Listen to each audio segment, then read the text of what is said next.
तो अब हम लोग हेडिंग बनाते हैं सेल। ऐसे तो हम लोग अपने डेली लाइफ में सब पे हम लोग अपने जितने भी इलेक्ट्रॉनिक गैजेट्स हैं उसमें हम लोग सेल का यूज़ करते हैं, जिसको हम लोग नॉर्मल बैटरी के नाम से जानते हैं। जैसे हम लोग अपने घड़ी में लगाते हैं, वॉल क्लॉक में, या फिर टीवी वाला रिमोट में। तो वो बैटरी हम लोग जो परचेज़ करते हैं शॉप से, वो कुछ इस तरह से दिखाई देती है। ठीक है। तो क्या होता है कि देखते घड़ी जब बंद हो गया तो हम लोग दुकान गए और वहाँ से खरीदे।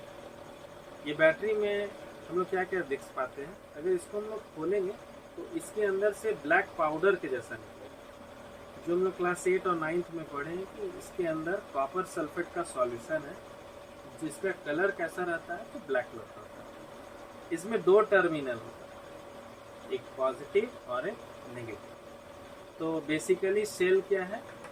सेल एक डिवाइस है जो कि दो इलेक्ट्रोड से मिल करके बनता है। ठीक है। इसमें दो इलेक्ट्रोड कौन कौन हो गया? एक हो गया पॉजिटिव और एक हो गया नेगेटिव। पॉजिटिव वाले इलेक्ट्रोड को हम एनोड के नाम से जानते हैं और नेगेटिव वाले को कैथोड के नाम से जानते हैं। तो हम लोग देखते हैं कि ये हो गया हमारा बैटरी, ये पॉजिटिव टर्मिनल हो गया और ये हो गया नेगेटिव टर्मिनल।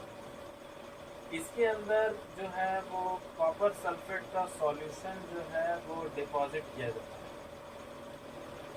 तो इस सेल में दो टर्मिनल है, एनोड और एक कैथोड। ये हो गया पॉजिटिव टर्मिनल एनोड वाला, और कैथोड वाला हो गया नेगेटिव टर्मिनल। तो हम लोग क्लास 12th में पढ़ेंगे कि दो इलेक्ट्रोड्स के बीच में जो रेजिस्टेंस ऑफर्ड किया जाएगा उसको कहेंगे इंटरनल रेजिस्टेंस।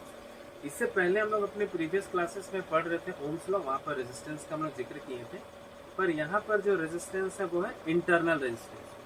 तो दो इलेक्ट्रोड्स के बीच में, कहने का मतलब एनोड और कैथोड टर्मिनल के बीच में जो रेजिस्टेंस ऑफर करेगा इलेक्ट्रोलाइट, उसको हम लोग कहेंगे इंटरनल रेजिस्टेंस। और इन दोनों टर्मिनल के बीच में जो पोटेंशियल डिफरेंस डेवलप होगा उसको कहेंगे ईएमएफ, इन शॉर्ट, जिसको हम लोग इलेक्ट्रोमोटिव फोर्स के नाम से जानते हैं। तो ये हो गया हम लोग का बेसिक जानकारी जो सेल के बारे में हम लोग को जानना था। तो अब हम लोग जो है वो रिलेशन निकालेंगे करंट के बीच में, इंटरनल रेजिस्टेंस के बीच में, ईएमएफ और पोटेंशियल डिफरेंस के बीच में। तो हम लोग यहाँ से एक सर्किट डायग्राम बनाएंगे कि एक सर्किट डायग्राम हो गया जिसमें एक रेजिस्टेंस है कैपिटल आर से, जिसको रिप्रेजेंट किए, और इस रेजिस्टेंस को हम लोग एक सेल के साथ कनेक्ट करते हैं। तो एक सेल में भी जैसा कि हम लोग पढ़ रहे थे कि दो टर्मिनल है, एक पॉजिटिव और एक नेगेटिव। इन दोनों टर्मिनल के बीच में रेजिस्टेंस, उसको हम क्या कह रहे हैं? Internal resistance. और दोनों रेजिस्टेंस के बीच में जो डिफरेंस है पोटेंशियल का, उसको हम ईएमएफ ई से रिप्रेजेंट करते हैं। तो हम लोग जैसा कि जानते हैं कि अगर सारे रजिस्टर एक ही वायर में कनेक्ट है तो वो सीरीज होते हैं। तो टोटल रेजिस्टेंस कितना हो गया?